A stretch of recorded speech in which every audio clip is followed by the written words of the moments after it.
almost all his fights is pretty much dog fights, man. How do you approach your fights, man? I enjoy like hurting people Sure. for whatever reason. So like, I mean, and I feel like that is best translated from me with a solid like right or left to the face. It's kind of that fine line between flowing and thinking. Too much thinking, you're never going. Yeah. Too much flowing, you might be walking into something. There's no point of worrying till it actually happens. And there's a difference between planning and worrying. You know what I mean? Oh, For the 100%. future.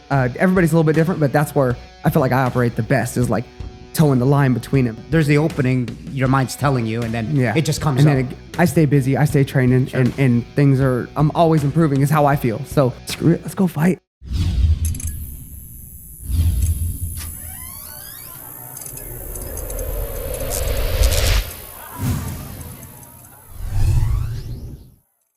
Vince Morales, man, I was watching some of your highlights on YouTube. It was the first thing I saw that popped up, right? Like that's like my go-to social network to find out about people. And dude, it was like a 3-minute highlight of you just going ham, just like striking. And I didn't know because, you know, we go to the same gym and then they're always talking about like the Vince Darce. That seems to be like the joke, right? I'm like, okay, you know, just from that, I'm like, I think he might be like a submission kind of dude. But when when I looked further into you last night, man, I was like, dude, he's almost all his fights is pretty much dog fights, man.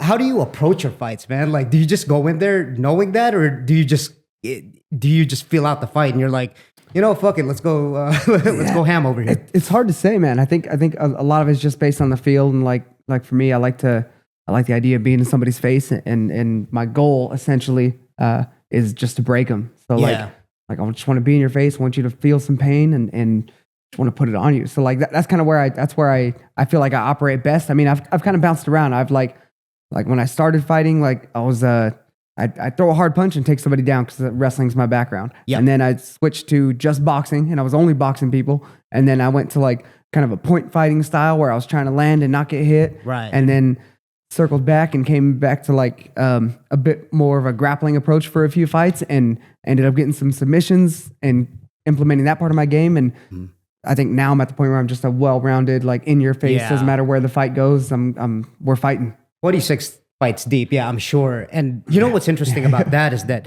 in wrestling, right? I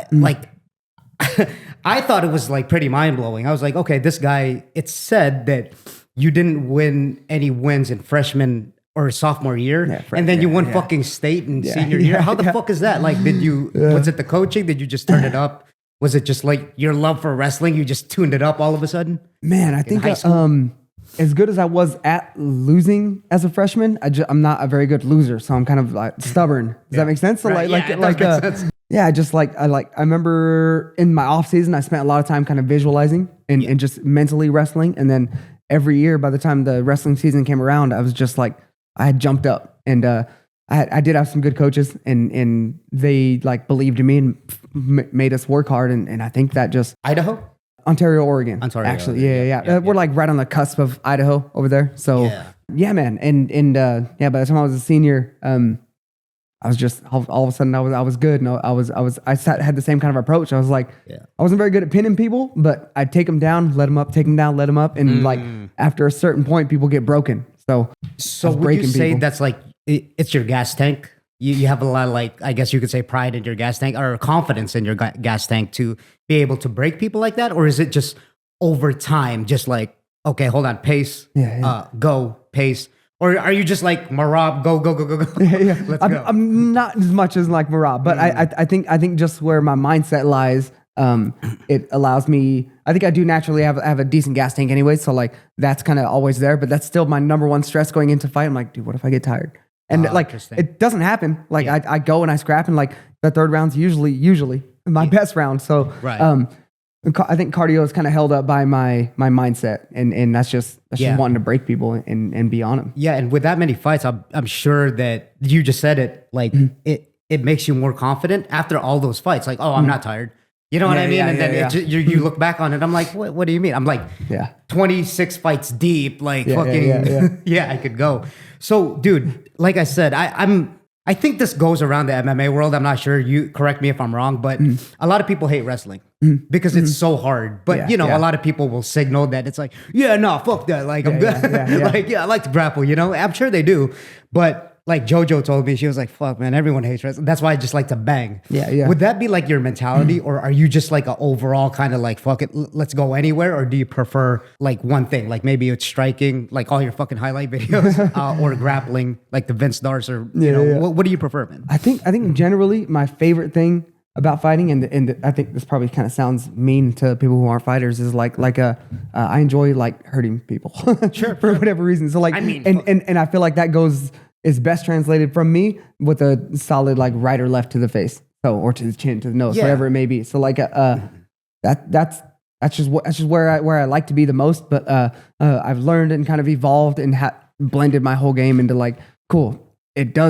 It hurts your gassing, hurts your ego, hurts your pride being on your back. So maybe I'll put you there and hurt you mentally there for a bit. Do you think, how big is the psychological game? Because this is like a self-improvement martial arts podcast. How big is the psychological aspect of it? Like, would it be 80-20? Like 80%? I mean, obviously you have to be conditioned to fight, but that comes with the territory. If you're going to be a pro fighter with 20 something fights, that comes with the territory. You're training all the time, even with the Amis and stuff like that. But how much do you think that the psychology of it matters pre-fight, going into the fight, going into your big fight with Raul? Like how do you even deal with that, man? Man, it's like the excitement and shit, the hype. Yeah, like, it used to be when I was younger, like I'd kind of just let my mind run rampant and like I just catch some thoughts that I kind of liked. Does that make sense? So like whatever's my river of thoughts flowing, and I catch a thought and I hang on to that for a bit. And like as I've gotten older, I've learned how to kind of guide my thought process. So like try to dig some better channels for that river of thought to flow through. That way it can like favor me into some more confident or more like just more constructive trains of thought compared to just having to catch whatever's floating by. What's your process on that, man? How were you able to do that? Because like I said, with a high stakes fight with a lot of skin in the game, and of course it's your profession. So obviously you got bills to pay and all that stuff. Yep. What are some of your practices that get you in like that calm state that you're talking about, where you consolidate like your emotions going into a fucking big fight like that? Because that's hard to do for a lot of people. It is, and I think that's highlighted during fight week. Fight week gets the hardest because that's when that river of thoughts really flowing, and it's kind of overwhelming. So for me, I strive during fight week. It's up until then where I'm like, okay, like, am I focusing on the right? Okay, got it. Like, just going through a little checklist kind of sometimes. And I think that helps me.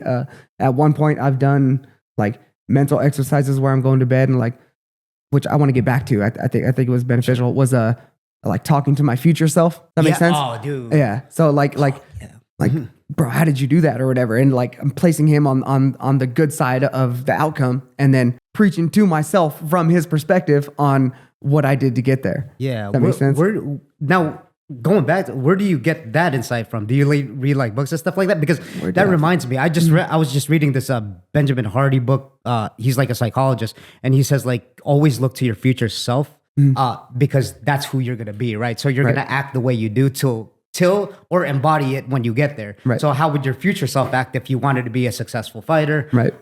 A millionaire, whatever. Well, you'd have to be disciplined, train all the time, and and do all that. Where do you get that insight from, or was it just from experience? I can't remember where I found that. I must have. I try to read books. My attention span doesn't allow. Like, I'll read half a book the first day I get it, and then I'll never touch that damn thing again. I listen to audibles. I'm retarded. I can't fucking. Dude, I'll do that too, and like I'm like, okay, I get it. I'm done with that. And like, I hate that I do that with books, because I'll get like 50 to 75% of it done. I'm like, you know what? I get it. So another, you get the concepts, right? Another self-improvement thing that I want to get better on is doing that if I ever pick that up again. But I a lot of YouTube videos, a lot of reels, kind of whatever's coming by. My algorithm feeds me those kind of things. I must just pay more attention to them. It's like, I see a lot of stuff on mindset, and actually I was going to college for one semester, and I was studying sports psychology. That was going to be my major. And there you go. I had some family things going on. I couldn't afford it and had to drop out. But I've always kind of been into that, because I think that's what helped me in high school, was just the way I kind of approached the sport and the athletics. And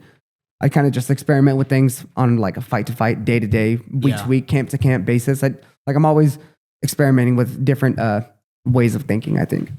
When you approach training, right? Like, a lot of people will never know this at the high level. Like, does Does training slow down for you? Like when you approach jujitsu, say striking, how are you processing that in your head? Are you just going, are you like in a flow state, or are you thinking about like, okay, maybe if I hook a little bit? Because I noticed in your highlight videos, you do like to throw it straight down the line. Yeah. I noticed. And I was like, oh, fuck. Is that your intention, or is it just like a flow state? You see the opening and then you just go into like an unconscious kind of like, well, there's the opening, your mind's telling you, and then it just comes up. I think it's a little bit of both. Like I try to be on the end where I can kind of analyze and assess kind of what's going on and try to like put the right piece of the puzzle in there. Yep. And sometimes I'm like trying to create the puzzle myself. Like I'm like, oh, you know what? If I start working this way or working this one, I can work down the middle here, for instance. Yeah. Or like I'm working down the middle really good. Now I got him thinking about that. Now I'm going around the guard. Like right. Depending on situation to situation. Yeah, exactly. But it's kind of that fine line between flowing and thinking. Too much thinking, you're never going. Yeah. Too much flowing, you might be walking into something. So like for me, everybody's a little bit different, but that's where I feel like I operate the best, is like towing the line between them. And I'll go a little bit one way just to get a little bit of that, and then go back the other. And like, I don't know, man. It's hard to verbalize some of it because it's so much of a feel. It's a feel. Yeah. No, I completely feel that. No pun intended. But yeah, I was there over at your the Tough Enough fight, you know, with Nas and all that, where you got with the darts, right? And I was there live, which it was sick to see.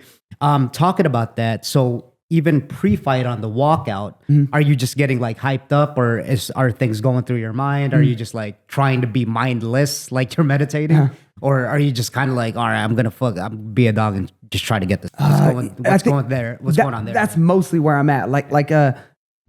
Backstage, there's always like not always, but it kind of bounces around. But a few things like you'll see going through your mental while you are back there is like a little bit of nervousness, a little bit of anxiety, a little bit of doubt, a little bit of like extreme confidence, a little angry, like going through all these different emotions and stuff. And sometimes it's a little more calm. Sometimes it's a little more of like, I'm wired. I just try to like see which one kind of fits the situation the best. And as I'm walking out there, then I'm starting to like, cool. I'm like locked in. And I'm big on the walkout songs. Like I love my walkout songs. That's like it gets something gets to me live hyped. for, bro. Yeah, like WWE style Titantron in the back, like Triple H, you know what I mean? Yeah, exactly. Yeah. Oh, I live that. Dude, ever since I was young, like me and my buddies, we used to like wrestle because we big WWF fans back in the day, and we'd give ourselves some walkout songs and throw the curtains by and walk out and stuff. What's your favorite one, dude? What, wrestler? Yeah, like walkout song. Oh man, of the ones I've used, like a lot of them are real special to me. But I think one of my favorites was actually at that Tough Enough was walk out to the X-Men theme song. Okay, yeah. Like dude, that was hype. That was one of my favorites, just because like forever I'd always joke like, this would make a great walkout song. Yeah. And then I think X-Men 97 was out at that time, and I was like, dude, I'm doing it. And but there's that. I mean, when I fought over in Ryzen in Japan, I walked out to Fire Lessons by Prof, and that one just got me super hyped. That one just felt great. It was down the long ramp. Which one was that one? That one I don't recognize. Is it like a rock song? What it's like a rap. Most of the stuff I walk out to is rap. Right. Like a Roy Jones kind of fuck. That. Yeah, that's cool, man. Yeah. Speaking of which, like I was gonna go down the line, but like I said, we're just gonna go off the topics. But you just mentioned Ryzen, and that's I think a part of like what I was part of my research. What I was doing was like, dude, this guy was, I believe, was it UFL? Or, there's so many like organizations, regional like organizations, but then you've been like kind of through the ringer, of everything, right? Tough Enough and Ryzen. What do you think about, or which organizations did you like fighting in the most, and why? Like, their rule sets, or what did you feel good most about fighting in that organization? Ryzen's up there. Like UFC's cream of the crop, 100%. I think that's top 1%er, dude. Yeah. And like the way they run their show is it's a well-oiled machine. Is the easiest way to talk about it, dude. Like they got their systems in place. Yeah, and everything's just super smooth. The only thing I could complain about for UFC is I've done so many damn fights at Apex, and I rarely ever win there that I hate Apex. So I'm over Apex, dude. Right, but what do you think that is, bro? Is it like the minimum crowd noise? You know what I mean? I feed off the crowd. If if you talk to anybody from like back home or anything, when I fight in Boise, that arena gets rocking, dude, and it's super loud. And I think I have some of my best. I'm getting goosebumps right now. Yeah. Like I have some of my best moments when the crowd's screaming like that.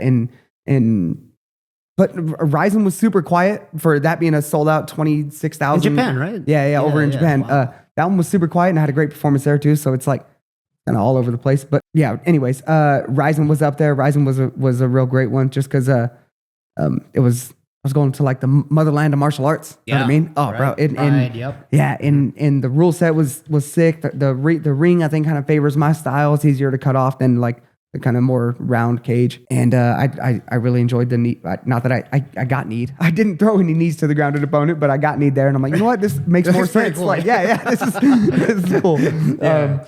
That's so funny, man. yeah, Ryzen's up there. UFL treated me great too. Those guys, they put on a really good show. What makes a good show? Just the production value, like just how many people are there. That's just overall kind of like the feel of it. Like you said, kind of walking out of WWE and it's fucking crazy. You know what I mean? It's a little bit of all that, dude. Like it's not really about the amount of people. It's not really all those things are like ingredients, but like they can vary depending on which promotion you're going to for their recipe, but you can tell when it feels good. And like over in Phoenix with UFL, that one felt great. Ryzen felt that one was crazy. That's one of my favorite martial arts memories of all time. I'm sure.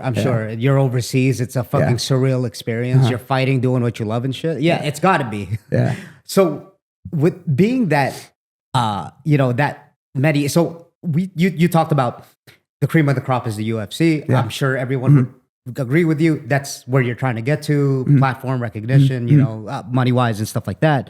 What would you say, besides the bigger stage that it is the biggest difference between the UFC? I know there's a lot more eyes on you, obviously, a lot more views, but then between like the regional circuits and like the cream of the crop, this is probably an obvious kind of general answer, but I want to know from someone that's lived it. What are the distinct differences between those? Like going from like, I don't know, like Tough Enough from UFC. Let's just say it's so general. Right. Yeah. A little bit of that's like the feel of it. I don't know if that's it's because it's the well-oiled machine, I guess. Like just the way everything's done and the way the fights go, like it just feels a little separated from the rest. It's hard to really boil it down to like one thing. Yeah. But yeah, the UFC, it's the show. I think that's part of it. Like it's in all of our minds, like the fans as well and the UFC, fighters. It's the UFC. Brand. Like dude, I was watching the UFC before I wanted to do like MMA. So motherfucker, you were almost at UFC 1 with how many fights you had. I was like, dude, that's ridiculous, dude. What the fuck? Like, I like to stay active. It suits me. It feels better for my soul.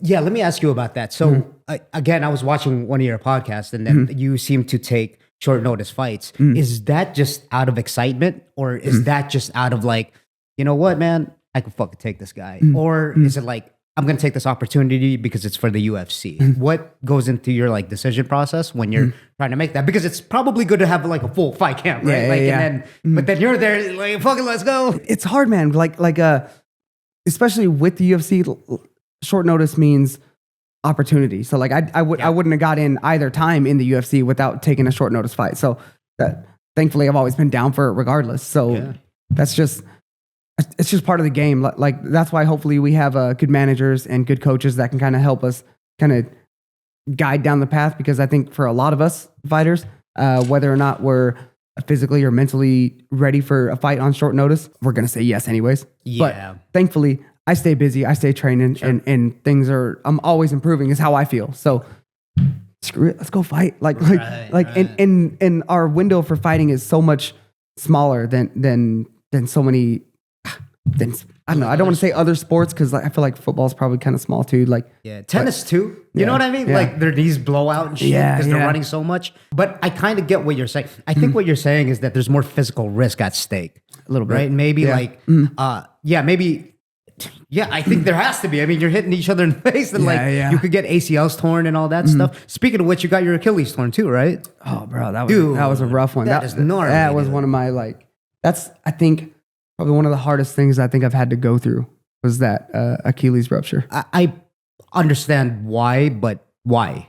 Like, what would you say is the thing about that particular injury besides like a ACL tear on your knee or, you know what I mean? Like other injuries that you've had probably. I haven't had the ACL. I've had meniscus. I've had knee issues forever. Meniscus, That's what it is. But I kind of compare it to an ACL tear just because I think timeline wise, they're both right around like that 9 months to a year roughly. It's a hard for you to rehab, get back. Yeah, and it's just long and you're off your feet for so long. And I remember when it happened, I was warming up. I was shadow boxing and I just bounced around and I thought somebody kicked my leg out. I hit the ground and there was nobody around me. I got up and it felt like I was standing on a waterbed. Like I was like, bro, I can't even stabilize. It was the weirdest feeling. And then it was so scary. It hurt, I'm guessing too, right? When you I don't remember much of the pain. I remember more of like the anxiety of it because I was like, this feels pretty serious. And then I was just off my feet for so damn long. And then like a month after the surgery, maybe a little longer, I had to go back into surgery because they were worried about risk of infection. That's right. So I had to get it cleaned again, which reset my clock. Like it was just it tested me a lot. And I guess for some people it would be sort of a oh man, do I even want to keep doing this to my body or whatever? I never had that thing, but like I can understand why people would because that is just that alone was so tedious and like hard on the mind. And I did. It took a lot to like get back to like a fight ready position because I'm basically starting from ground zero once we getting back in shape and trying to like build muscle on that side because now that whole thing's atrophied and the other side's been compensating for so much, bro. Right. That was a nightmare. That was my least favorite martial arts memory is that one. Sure, man. Like I fucking get it. What was the hardest about that? So I know you just said that the mental, you probably, you couldn't train fully. Yeah. Was it just staying in bed? Like what was it? You couldn't train? What made it so mentally like taxing on you? Yeah, not being able to train was rough. I didn't realize how much I think a lot of us probably realized during COVID that like how much we actually rely on physical training for our mental health. Yeah. Dude. Know what I mean? Yeah, that's huge. That killed me. That was rough. I think that was right around the end of, right around the end of COVID too.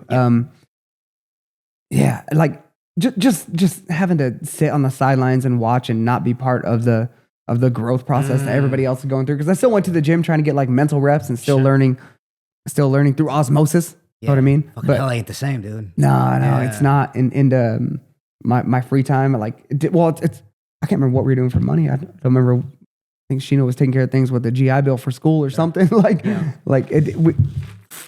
My body is my pay, so like my body's out of commission, so pay's out of commission, and man, it was a lot to go through. Yeah. Do you worry about that too often, or are you just kind of like again like kind of fuck it, you only live once kind of thing? Like I know that you're a professional fighter. That's how you base everything on, and with you. Not to get too personal, obviously, but you getting married and then maybe down the line, like some little ones. How much do you think about that, man? Like, I try not to. Yeah, right. Like, I don't want to worry about things and make them a reality. Ignorance is bliss, right? Ignorance is bliss a little bit. And then if something happens, we deal with it accordingly. Like, I don't want to waste any mental energy on something that may not happen. Smart. Yeah, I try to balance my own anxiety like that. Yeah. With a little bit of willful ignorance.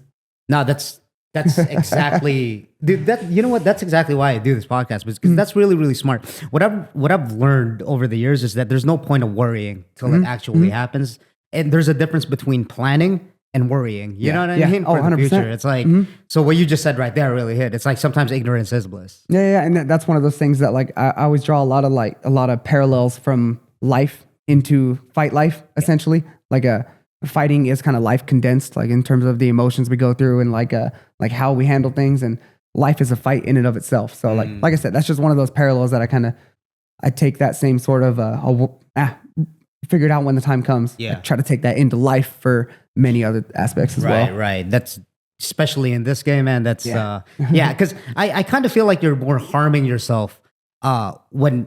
It's good to be cautious, but you're harming yourself more. It's almost like a self-fulfilling prophecy if you think about that, right? Then like, well, what if I get hurt down the line? Well, you're probably gonna get hurt now since you're thinking about it all the time. Yeah. Right? Yeah, and to draw that parallel of how it goes in a fight too, like my first run in the UFC, I was trying not to make mistakes. I was trying to be kind of perfect, which pulled me back way too much, and now I was losing like close decisions or just not doing enough to really set the standard and win the fight. Yep. Right. So again, that just goes back from life, taking over to fighting, and it's just one of those parallels. Dude, and it shows because, like I said, I was looking at your highlights. I was like, damn, dude, you know, I mean, obviously you scroll down far enough. It's kind of like, all right, I get it. You know what I mean? Like us reading a book. It's like, all right, I get it. You know? But yeah, man, like you changed up your style. Would you say like in the beginning to where you're just like, stand and bang kind of guy over the years? Is that how like you were just like, you know what, man?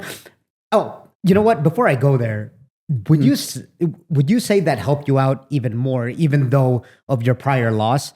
Like, you know how sometimes you go into a fight, actually most of the time now in UFC, you go into a fight, but then it's one fucking dog, one hell of a fight. Your stock just goes up regardless, right? It's kind of like Cody Steele. It's like he got fight at night, and then it's not like because he lost, all of a sudden he's getting kicked out, and that goes along with like, Michael Chandler, and all that stuff. Would you agree with that statement? It's kind of like, well, if you put on, yes, we all want to win every single match, but then fucking hell, man. I mean, it's at the end of the day, UFC is an entertainment kind of thing, right? It's it's a fine line, dude. I think the guys who can touch both sides of that coin, like, and do both when it's needed. Those guys are the guys that really set them away from the pack. Like sometimes some of us spend too much time on one side. So yeah, man. For me, I'm lucky that I think I just operate the best with that sort of break 'em mindset, where I can go forward and I can slang some leather. Right. Like, you just like happen to be that. Yeah. I happen to line up well with that. So I just double down. I go that way. This is probably for my own personal question because I love striking. Like, what would you say is like efficient tactic that you have? Because when I was watching your videos, you see, like I said, you go down the line. You go down the line, and that seems to be very, very fucking effective. And then you kind of dip your head with the overshot, and that's like a bread and butter for like most like shorter fighters. You know what I mean? You'll go over at the top. Is that like very, very strategic that you're doing that? Like just so that you don't give too much fat in your punches? Like, how are you thinking about like just striking? I don't know. Like some of those, it's back to the feel where I'm like, okay, I think like I'm doing the right stuff.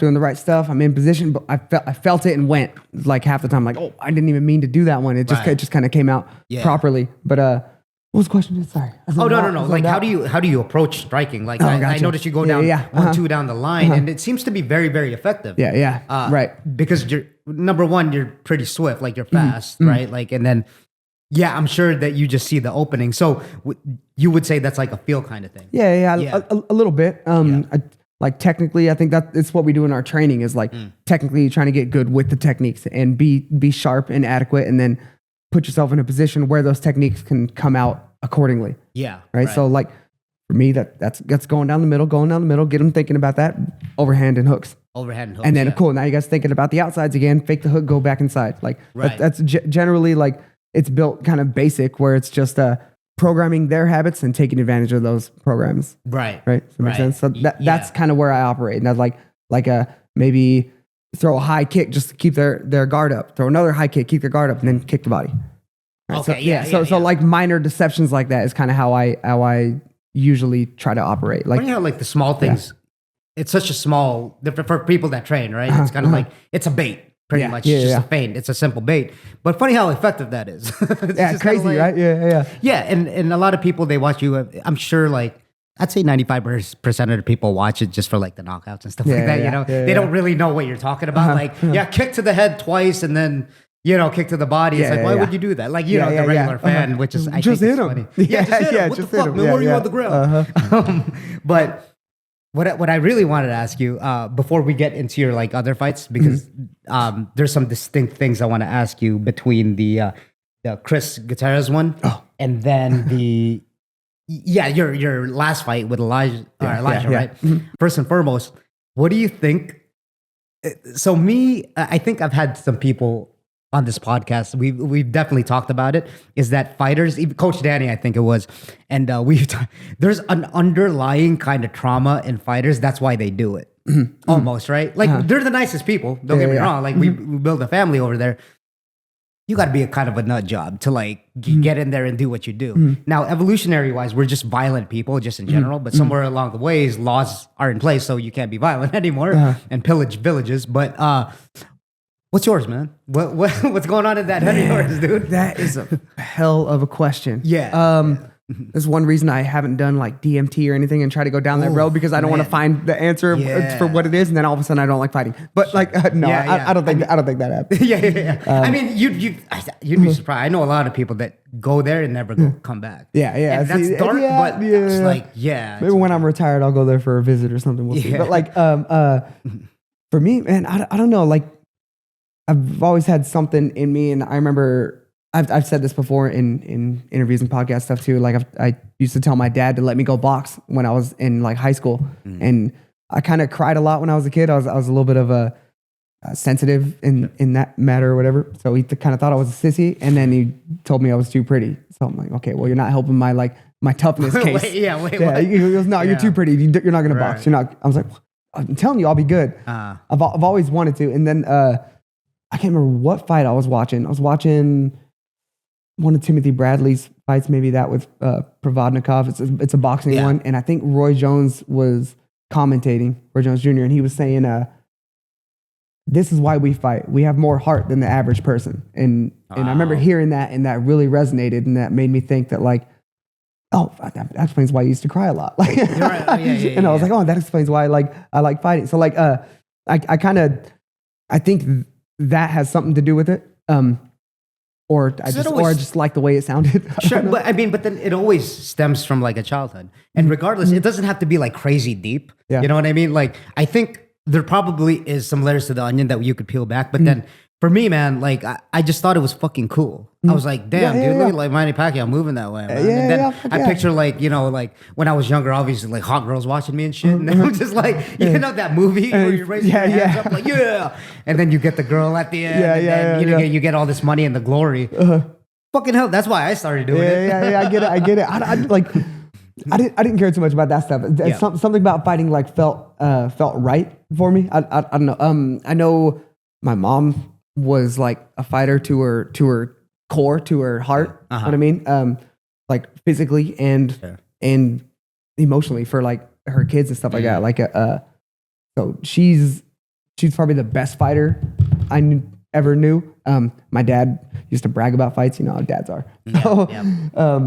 I don't know, something about it was just always, it was there, and then stumbled my way into it, and I was like, this is it. This is like what I want to do forever, if I can. Maybe in the next few years, they figure out some way to stop aging or something, and I'll be doing it for the next 50 years. I mean, you love it that much. I love it. It's a bit of a toxic relationship, I think, because sometimes it doesn't love you back, and it makes you question it and everything, but I keep going back. I keep going right back. There has to be some like obsession complexity with that, right? Because, I mean, like the greats, that's what they all have in common, right? Like it's an obsession. Yeah. But then how unhealthy do you think that plays a part of it? If you can't stop thinking about it and then you have all this pressure on you. Yeah. And then, or do you just not think about that stuff? Are you just kind of like, we'll get there when we get there? I go both. Sometimes I try to be aware of when I'm catching myself in going to like, this is all I'm thinking about. And some of the thoughts about it haven't been going, they're not the best thoughts. So I try to like be aware of what my thoughts are towards it. Yep. And then give myself some sort of reset. Like I'm a big video game guy. Like I'll go, cool, I got to take a break from this. I'll go play some video games and not think about this. I'll talk to some friends who don't do fighting back home and just catch up with them and just get my mind off like fight stuff. Dude, that's a nice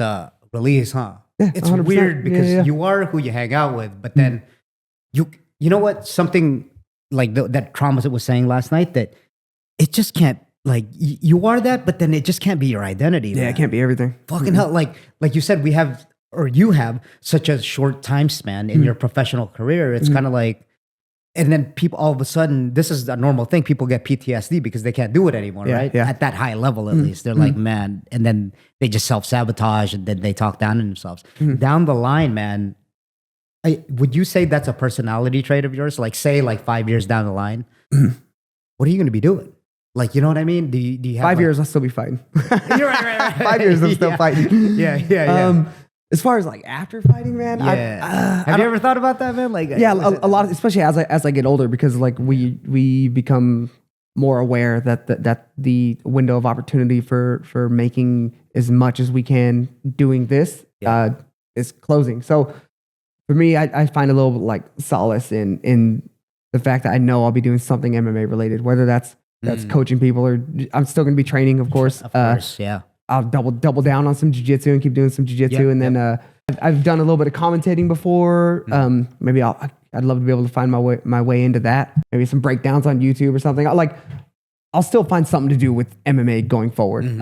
I have an app that like is essentially, it's like a virtual coach, and it coaches people through like bag work or a shadow boxing by giving them action commands. Really? Yeah. Damn. Okay, So, cool. like, and that's for like, I use it myself. Because of the Chris Gutierrez fight. So I didn't have the reflex to check kicks. It just wasn't in my brain at the time. So on the app, it'll randomly call out check or block or whatever it may be. And while I'm shadowboxing or hitting the bag, I got to pop off a check and then. Interesting. Yeah. And it'll say check counter or check go. And then I just try to build onto that. So that's the next segue. The Chris Gutierrez fight. So what I noticed in that fight was, did you, and correct me if I'm wrong, did you have a hard time going in on him? Because most of the time, and this wasn't like the whole fight that I saw because, you know, copyright. Yeah. But right. he seems to be, he was checking you with like his distance, with his kicks, right? Would you say that's like a correct analysis? Would you have a hard time with that fight, like trying to get into the inside? Honestly, the first punch he threw, so first he started off with some kicks and I felt him right away and I was like, oh my God, I've never really felt pain in a fight. That was pain. Yeah. And he just Like kicks cranial different. nerve or something? Or No, that it just hurt like hell. Like holy, like somebody took a bat to my legs. Yeah, and I was like, that's not fun. Yeah. And I stepped in immediately, and he threw a jab, and it fractured my orbital. It pushed my eye to the back of my socket and fractured the inside of my socket. So for the rest of the fight, I was seeing two of them like this. So everybody kind of jokes that like, check Vince doesn't check kicks or whatever. Well, I couldn't fucking see the kicks half the time. So like, for the viewers, for the listeners, how bad is an orbital fracture, man? Like that's one thing that I kind of fear is that like, dude, that is crazy, especially in the most sensitive part of your body, which is the eye. Can you go over it? What that injury entails? For me, right away, right after I took that first punch, like it immediately split my vision, and it wasn't just like there were two side to side, like they were off centered, and one was a little bit lower, one was a little higher, and it was like immediate panic. Kind of, I was like, okay. I tried to calm myself, and like I was like, you can still find a shot, but like, what round? This was the first round. This is the first punch he threw. I just leapt into a jab, and then so yeah, that left me real mixed up, trying to like figure out the range and just get in the zone, and then he kept like lifting his knee, and I was like, I can't even shoot right there because I'm gonna dive into this knee, and I don't know which one it like where it's at just because of my vision. And no excuses, like that's the fight, and that's how shit goes. Like kudos to him. Like I think I've fractured people's orbitals and broken their jaws too, and it's hard to deal with in the fight. Some people can overcome it. I couldn't that night, and it was it was very rough. I couldn't focus too much on like the pain in my eye because he kept kicking me so damn much. Oh God, dude, yeah. I remember one of the like last kicks, like shut my legs off, and like my body just dropped, and I got the wind knocked out of me from a leg kick. I was like, what the? I was like, I can't even breathe right now. From a leg kick. From a leg kick. Shot up I think it must have just spiked my like nervous system or something. I'm not real sure. And then I hit the ground and sat back, and I remember Jason Herzog stepped in and stopped the fight. And I looked at him. I was like, then I was like, okay. Yeah, like you were. I remember you were like on the I was like that. On the ground, like on your back, right? Yeah. I think he's seen like a little bit. Too much.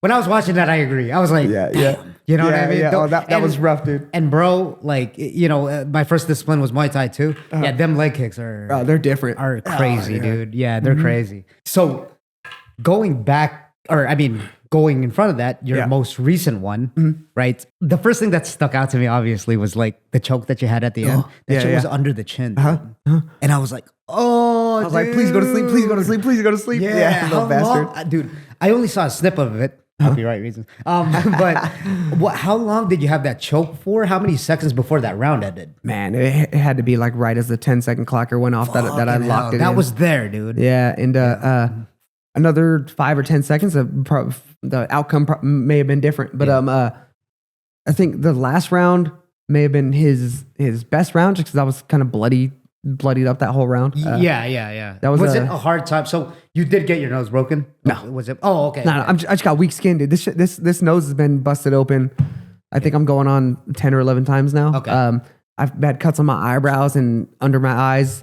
Probably like 15 times. I'm almost had 30 cuts just in this area. Like a Nate Diaz, like you. Yeah, dude. I just bleed easy. Yeah, so I'm gonna have to start talking to these judges before the fight and be like, no, dude, just trust me, I'm fine. I just a bleeder. Like, because it's almost like it's not like real pain or real, like it's definitely damage because of your cut, but like, I didn't feel any of it. I remember seeing the blood and being like, oh, damn it, I know these judges are going to be thinking that's a big deal. Right. It can't look, and some of these judges, man, you know what I mean? They don't, a lot of them don't need to be there, right? Like, let's just call it what it is. Yeah. Dana White talks about it all the time too. So it's like, fuck, dude. Yeah. I've been on the wrong side of bad judging more times than I'd like to count. So I remember thinking after that last fight that, again, I was on the wrong side of it and going back and watching, I'm like, I still feel like I won. And then I remember after the fight, I was like, I was for sure thinking they were going to raise my hand, and then they didn't. And I went back and looked in the mirror and I was like, that's why. Like my face was all swollen up. My nose looked terrible. And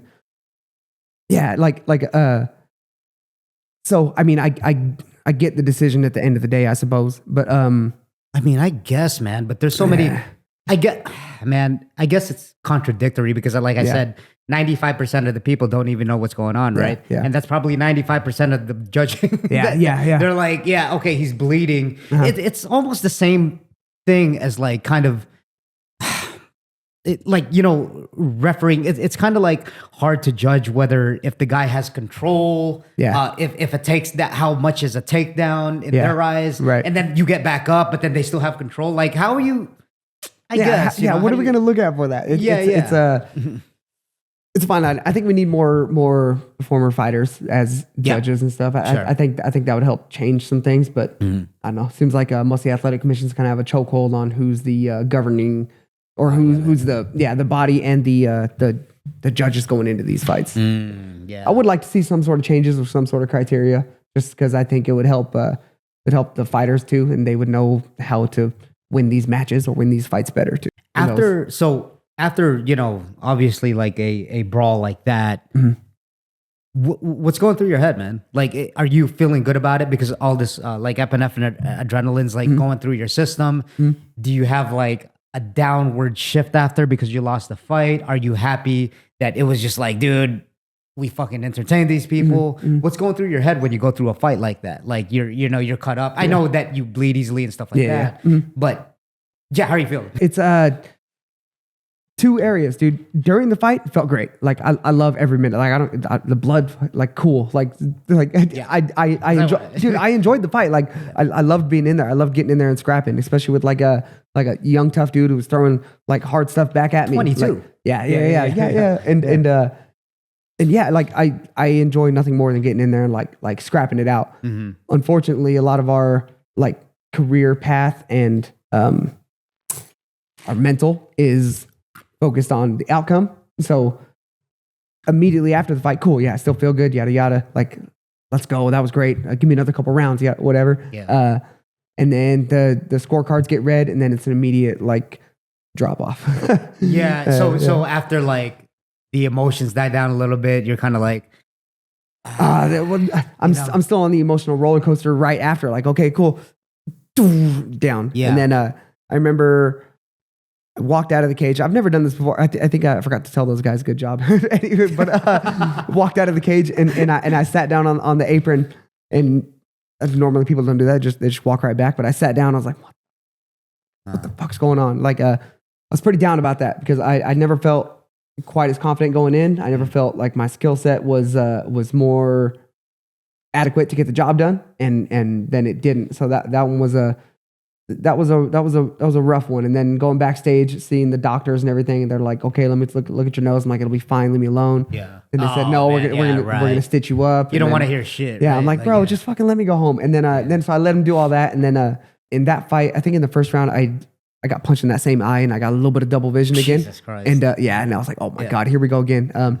That one I powered through way better than the Gutierrez one, probably because it happened before. Yeah, but right. anyways, I remember I went backstage and I was like, how's your vision, all this? I was like, well, I getting a little bit of double vision. And they were like, really? Like they took it as a big deal. And I was like, well, yeah, but I'll be fine. I was like, I'm good. And then they're like, well, wait around for like 30 minutes. I was like, no, dude, get me the hell out of here. Like, I'm good. And they said, no, well, you're going to wait around. And I was like, great. So I got to sit in this damn arena. And then Elijah Smith, my opponent, came in and kudos to him. He's a good kid. I've trained with him in the past too. He came in there and like shook my hand and said like, thanks for the fight. What a battle, yada, yada. And then he was saying that choke in the second round. He goes, dude, you almost had me on that. He goes, I was so close to tapping. And then he goes, thank God I didn't. And I was like, thank God for you. Get the hell out of here, was bro. That like a bad, yeah, that's like, don't talk to me.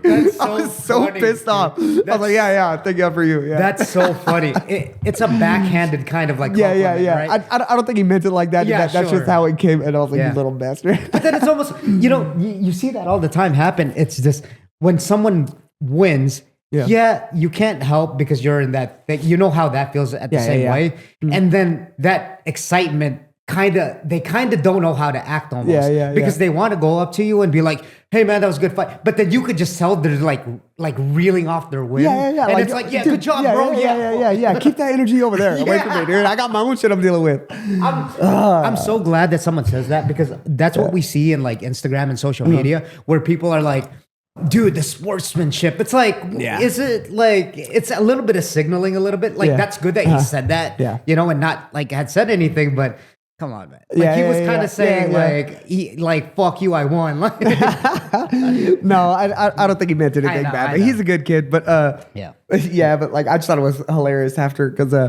one of my corner was in there and then he left. Well, that little motherfucker. Oh my God. It's all right. It's all good. He earned his victory. Go bask in it, dude. Do your thing. Just do it away from me. I mean, overall, what I thought about that it was just a fucking great fight. It's a fun scrap. It was a fun scrap. And what you can take away from that when the emotions die down and stuff like that, that's one in the books, right? I mean, that's how you live. Just in general, like you just feel more alive. And I think that'd count. Now, I'm not gonna speak for you, but I think for objective, like as a fan, it's like, people are going to remember that, right? It's not how what you say to people. It's how you make them feel, right? And then they're feeling all those emotions, and those are the best types of fights. I was just talking, to everyone over here about like how it is like entertainment based now, and then your record's there, but dude, you could have a long run. Hopefully, not take so much damage, but then you could have a long run.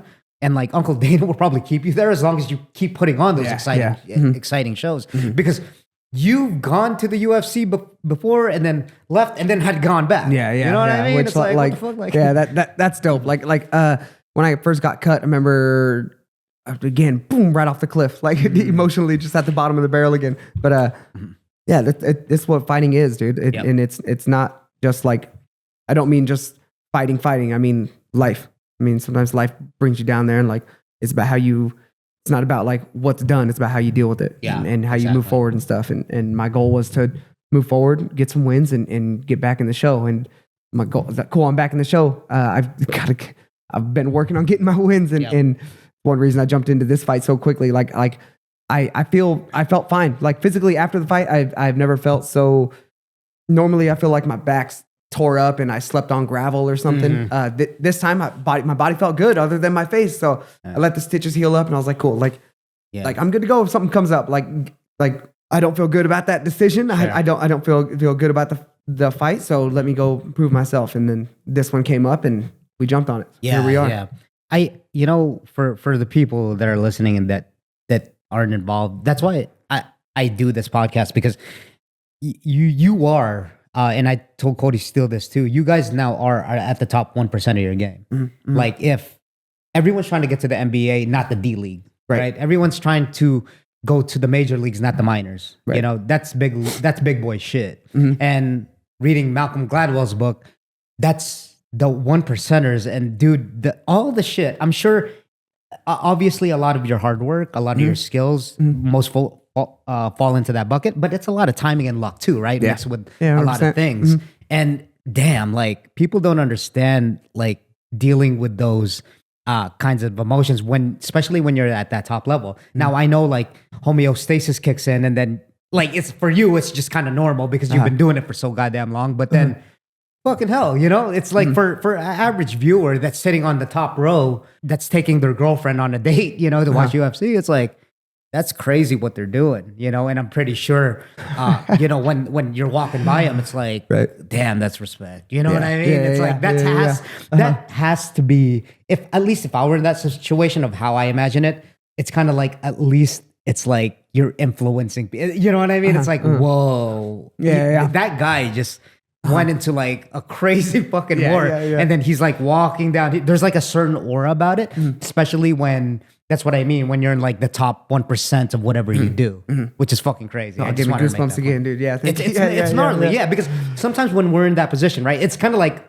at a small scale, and this isn't me trying to like signal anything, but then when I go to the gym or something like that, and then they see the tattoos and shit, they stereotype, put you in this bucket. Right. They'll be like, hey man, you work out. What's your like routine regimen? And then at first when I started doing it, you feel good, right? Like people are like, cool, but then now it's like breathing. That's what I mean though. Like for you doing it so long, you're probably like, oh, cool. You know what I mean? Because it's just your baseline now. It's what you expect. Right. But to an objective fan, it's kind of like, damn.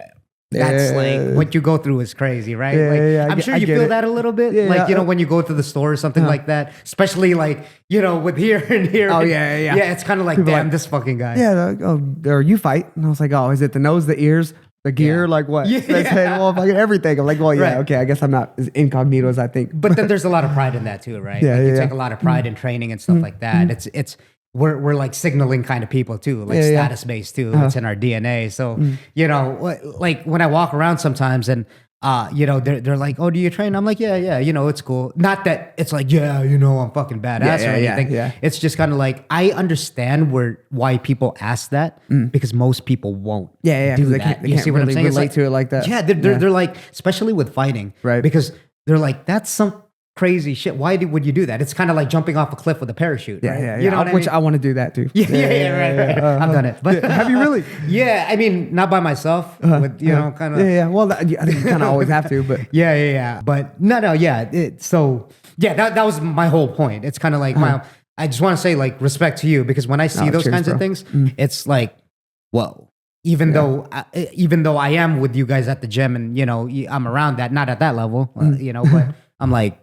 It still amazes me when someone could perform at that level at the top of their game. Yeah. It's there's nothing quite like it, dude. Yeah, man. Kudos to you. With the fight coming up, would you say so? A few things. Yeah, with the UFC, how they got so big with ESPN and their marketing and all that, it's gotten so big that there's more at stake. Yeah. So would you say with this fight with Raul Rosas being at UFC Mexico is like the biggest fight of your career? I know you've had some high profile fights, but as far as like marketing and branding and again, being at UFC Mexico with Raul Rosas getting all this media attention because he's 20 fucking years old, which is fucking mind blowing by the way, to be in the UFC when he was 18. That is wild. But I understand because he used to go to Syndicate and he's just an animal. What do you think? Give me your thoughts on what you think this fight means with all the hype and all the marketing around it. Right. Yeah, and I'm sure that had like obviously you'll take the fight regardless, right? But man, did you just like jump on that right away? Were you like, I'm Well, a few things. Like I know the position I put myself in, coming off of a couple losses, being back in the UFC. Like to the casuals, what that looks like doesn't look that good. So it looks like homeboys getting fed. Essentially, I'm sure is what the public views it as. Yeah, right. But You go back and watch any of my fights. They're all super close, and I'm in there scrapping with the best guys in the world. My first fight in the UFC was against Song Yadong over in UFC Beijing. Like, bro, I've fought the best guys in their backyards for years. So as far as like the exposure that the potential exposure, I think that's where I was leading towards. This one probably has the most just because of his age and kind of who he is and the following that he's already grown and has and all that. So that's all good. That's all just extra shit. At the end of the day, it's one guy against one guy. Skills to skills. Yeah. We go in there, we put our skills to the test, and we try to put each other's lights out. So for me, that's kind of all I'm really focused on. Like I want to get in there and I want to make a statement for myself, just for me. Like if anything else extra comes from that, great. If nothing extra comes from that, great too. I don't care. Like I'm in there to go prove to myself and just put me out there and go out there, have fun and beat somebody up. Right, so man. That's kind of all I'm really looking at. It's all I'm really focused on. The other stuff, so be it. That was like a Triple H cut promo right there. Oh, you like that? You went in another zone. Like you went promo Vince. You know what I mean? Sick. I was like, dude, don't go beat me up with your right cross. You know what I mean? But before we like end this podcast, one thing what was crazy about that highlight video, should have mentioned this, but then that guillotine that you got someone in the air, or when you were like, oh yeah, you know what I mean? dude, I was like, wait, what? That's crazy. I was still an amateur back then. That was my first time getting cut in a fight too. I was fighting at 155. I weighed in with jeans to weigh 146. Oh, really? Yeah. And I was fighting this 6-foot dude. And I remember I rocked him in the first round, slammed him, and I was kind of all over him. And then second round starts and he bombs on me and cuts me open.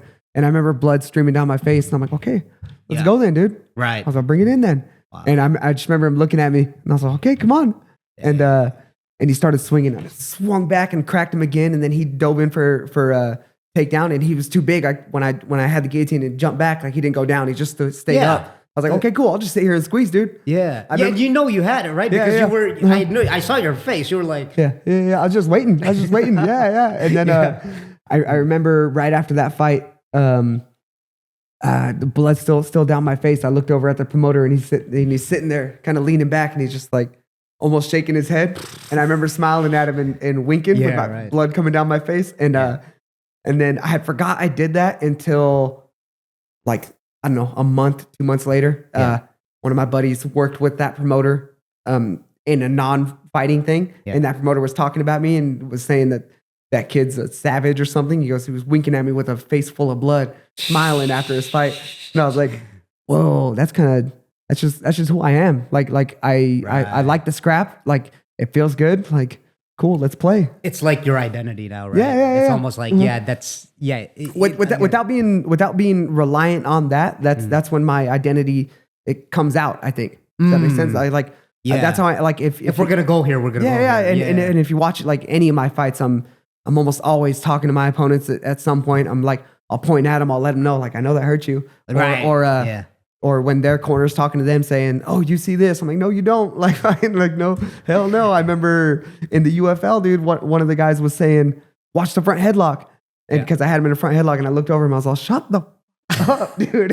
and then we got back to the feet and somebody from the crowd screamed out, he's got little legs, kick him or something. And I was like, you, dude. That's funny. And that makes it way more fun, right? Yeah. It's like showmanship. And like I said, that's just part of me. I think I'm sort of in my element when I'm doing that. Like, it's just a natural kind of flow. I enjoy all those aspects of the fight. Awesome, dude.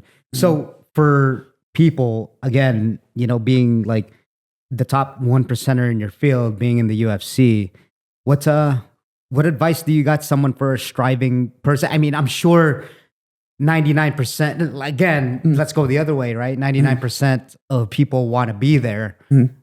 What advice you got for a man? Like, as far as what you've been through personally in your career, being, going to the UFC, working your way up there, being cut and then coming back. What are some tips for the guys that's actually really gunning for? I think these tips align. Now we're back to the life and fight parallels. Like everything I can and I'm gonna say about getting to where you dream to be and strive to be it all comes down to like your effort, how much you're willing to work through and around and over obstacles, and how much you're going to let the shortcomings, quote unquote, define you, because they don't. It's really all about like what you can learn from your situation now that can improve the future, that can help you get to where you want to be. So yeah, fucking get to work, dude. Ish, man. Well, again, I appreciate your time, man. I know you got big things coming on, and then after like seeing those highlights, dude, I'm personally gonna be tuning in to like everyone because I'm sure the majority of people, that's what they want to see. Let's just call it what it is. Like 5% of them are like, yeah, let me get like a jiu-jitsu match because I want to see your skill sets. No, people like your style. Go down the middle, man. Like, straight down the middle. And it's like I'm a big fan of those Vince Morales fights now, especially the highlights. Thank you for your time, bro. Cheers, brother. Appreciate you. And man, like a lot of nuggets here, and we'll end it there, man. Yeah, hell yeah. Cheers, man. Appreciate you.